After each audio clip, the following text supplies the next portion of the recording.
All right. All right. Okay. And action. Hey, what's up, everybody? I'm Barry Gaines, Jay Greene. and we're here today to review Dracula, directed by Luc Besson, who's better known for Fifth Element, Lucy, Leon the Professional years ago. And this is starring Caleb Landry Jones. You may know him more as Banshee in X-Men First Class. That's what really, he got, known for. So, and then of course, co-starring our boy Christoph Waltz. He can't do no wrong. So today we're going to review it, man. We're going to see what's up with this new Dracula. And you know what? I'll let Justin just pop this off, yo. Yo, Justin, what you think first before I get into my. So I didn't even really know this movie was coming out, but it's Dracula. I'm down with vampires, right? Classic tale. Um, Going into it, I was assuming it'd be like your typical vampire situation. You know, a little bit more blood, a little bit more guts, a little bit more killing. Probably gonna be some sexy lust type swag going on. You know what I'm saying? It's Dracula. You know, he gets down like that. But this was definitely focusing more so on the love aspect, and I felt that's where the movie fell flat for me. I think that Caleb Landry Jones did a great job with what he was able to do, like with what he was given. But for him, I didn't really see him as that guy. I didn't see him as that guy that was the super suave, super romantic dude. And then with his girl, fine as hell, okay? I'm not saying he can't pull, but I didn't necessarily believe it, right? And in the beginning of the Yeah. movie, they show like a quick montage of all the fun and whatever they're doing, like in the bedroom and whatnot. But that's not enough to really invest me in them as a couple. So as the movie's going along, showing him, trying to find her throughout the centuries and whatnot, I'm like, all right, okay. But surrounding all of that, surrounding his main mission, it just seemed very like one dimensional. It seemed like the cinematography was kind of flat, didn't really pop as much as I feel like it could have with a story like this. His character would kind of go in and out of certain tones. So on one end, maybe he's a little cheeky, a little charming. On the other hand, he seems like he's ready to just tear up shop. And it's like, I felt like the movie needed to kind of pick a lane.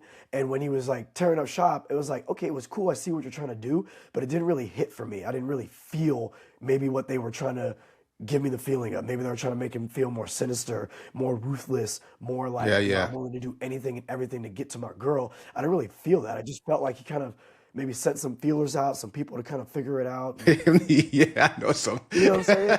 And then like, Know and some then he scouts. had like, yeah, he sent some scouts out, and then he had like, his gargoyle situations going on, which was like not really that believable. And I feel like it could have looked a little bit better. There was just a bunch of plot holes with different people around. Christoph Waltz, I love Christoph Waltz. He was great for sure. Well, scene stealer for sure. But I ain't gonna front to you. As much as I love Christoph Waltz and as great of an actor as he is, I just heard the same dude from Django Unchained and the same cat from Inglourious Basterds. That's not a bad thing, Right, but right, right. again, it wasn't very like there wasn't many dimensions, many levels to any of the characters in this. I felt like they were very one dimensional. So it was okay. It was okay. Yeah, you know what? I have to agree with you on this. First of all, Dracula, this one was obviously inspired by Bram Stoker's Dracula that was directed by Francis Ford Coppola. So you saw that right away. And that's a high bar to try to eclipse or even get close to. And when I saw this, I have to agree with a lot of the concerns that you have. Same here. One thing I did enjoy because I knew that this was pretty much the same as Bram Stoker's Dracula. Uh, hey guys, when I say Bram Stoker's Dracula, I'm talking about Francis Ford Coppola. So you hear me say that, that's what I'm referring to. Um, the beginning with him and playing around with his wife and everything, having a good time. I thought that piece, when I was sitting down watching it for the first time, for me, I thought that was a good option. And him, to show that. Because in Bram Stoker's, you didn't see that. You felt the love and everything with Bram Stoker's, with Francis Ford Coppola. This one looked like they wanted to show, hey, let's see them have a good time. And then when he's about to leave, he can't leave her. I did like that because I was comparing it to Francis Ford Coppola's um, vision. But then everything else, yes, I felt that the character's a little dry. When it comes down to Caleb Landry Jones as being Dracula, didn't pull me in. I thought he was okay, but there was something missing. And I felt the actors couldn't really do what they want. It looked like they didn't know what to really do, or they tried to do something they were put in the box. Christoph Waltz's character, as much as I love him too, uh, anyone could have played that role. Like he didn't separate himself saying, you know what, I'm going to play this role. And then Christoph Waltz played Van Helsing in this one, but he's known as the priest. So if you don't know the backstory, it's just a priest, you know? And then there were things in there that sometimes didn't make sense. Number one, the gargoyles bothered me. That bothered me because I felt I was watching Disney. It was I didn't feel like do are we going to be a horror movie, or are we going to be like, kind of a kids film a little bit so kids can watch? Like it didn't know where they wanted to be. If I want to see somebody who's helping Dracula, like, I want to see something gross. I really want to see a demon or someone, something that's going to make me like, whoa, pull back and be concerned about. I didn't see that. The rhythm and the pace of it, I didn't know. Sometimes it felt like it's going to be a musical.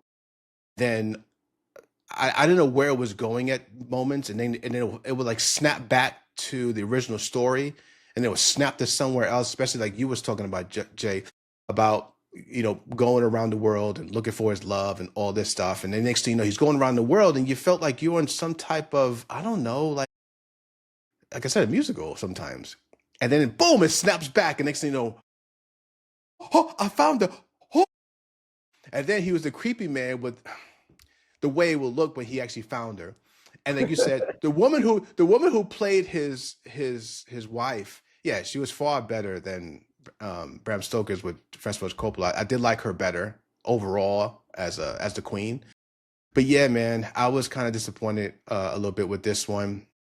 There were plot holes. We don't want to give anything away, obviously, so that's why we're kind of vague in what we say. We're just saying the rhythm, the pace, the look, the cinematography, like Justin just mentioned, was flat. Caleb didn't really pull you in. I felt everybody was constrained a little bit, didn't know what to do. So yeah, I guess you guys can see it if you want, but if it wasn't me, I'll say wait for video. Yeah, Yeah. definitely. If you're interested, I said in my review before, like if you're interested in like the love story aspect of it, check it out. Check it out on streaming for sure. You might be feeling it, but as much as I'm not the biggest fan of the Twilight movies, they did the most for the romantic vampire Oh side yeah. the best. Like again, I'm not even a big fan of that, but they did it better. So if you want romance with vampires, go check out Twilight. Right. You know what I'm saying? So Yeah, and Bram Stoker's Dracula, people have to understand that it is a love story. Some people say, well, this is a love thing going. No, Bram Stoker's Dracula always been a love story. Plain and simple. It's just that how it was told. Dracula's looking for his love. I mean, that's a love story. I mean, what else do you want? He's not around just killing people for no reason. He's actually looking for his love, or his love comes about and he goes, oh, hey, that's my wife reincarnated, I mean, and I have to say this though, Justin. Not to spoil it, right? But all right, if anyone's seen Bram Stoker's Dracula with Francis Ford Coppola, the way he found his wife was alive is way different than this one. The way he found, and Bram Stoker's Dracula with Francis Ford Coppola, the way he found out was like by accident. He just happened to like, oh shit.